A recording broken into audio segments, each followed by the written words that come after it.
Salut à tous, alors aujourd'hui je vais vous apprendre comment réaliser votre dossier généalogique et comment vous y prendre.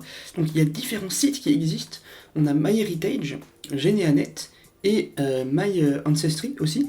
Moi j'ai utilisé MyHeritage qui est un site qui est très bien foutu, très clair et très simple d'utilisation. Je vais vous apprendre tout ça, comment ça marche, comment faire un dossier comme le mien par exemple. Bon, moi j'ai mis 2 ans à le faire, faut dire, et je vais vous apprendre tout ça. C'est parti. Dans la partie accueil, vous pourrez y voir le nombre de personnes que vous avez ajoutées à votre arbre, le nombre de photos que vous avez incluses et les découvertes. Dans la partie arbre, vous verrez les membres de votre famille disposés sous la forme d'un arbre et la possibilité de classer selon les générations. Vous pourrez détailler chaque fiche en y ajoutant une biographie, des photos ou des vidéos ainsi que des faits importants de la vie de la personne. Fouillez dans vos livres photos pour mettre un visage sur chaque personne, c'est beaucoup plus sympa. Et vous aurez accès à une frise chronologique avec l'âge des personnes indiquées. Vous pouvez également associer des actes de naissance, de mariage ou de décès aux personnes, et grâce à ça, vous pourrez importer ces informations directement sur la fiche de la personne que vous souhaitez.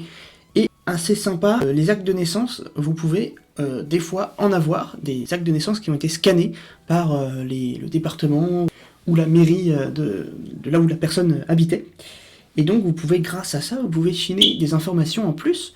Par exemple, trouver le père de la personne ou la mère de la personne, le travail que la personne faisait. Plein d'informations comme ça. La possibilité de faire des recherches via des annuaires, des écoles, universités, recensements, dossiers publics. Également des photos qui sont sur le site MyHeritage qui sont répertoriées. Également des dossiers de service militaire, etc. Plein d'informations.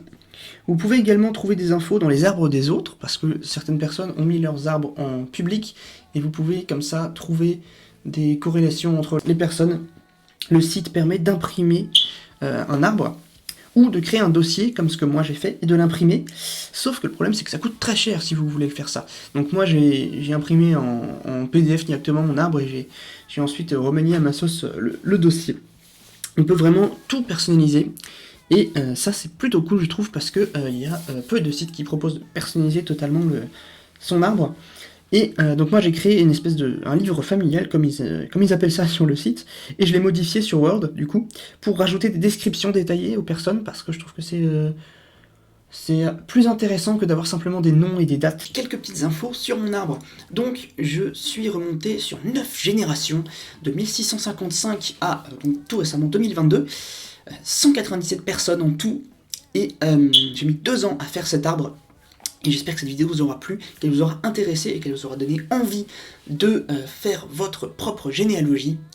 C'est vraiment quelque chose de très intéressant d'entrer dans sa famille comme ça, et de trouver plusieurs informations. Vous tomberez sûrement sur des choses très intéressantes. Par exemple, moi, j'ai trouvé que j'avais un journaliste assez mystérieux, donc on ne connaissait rien dans la famille.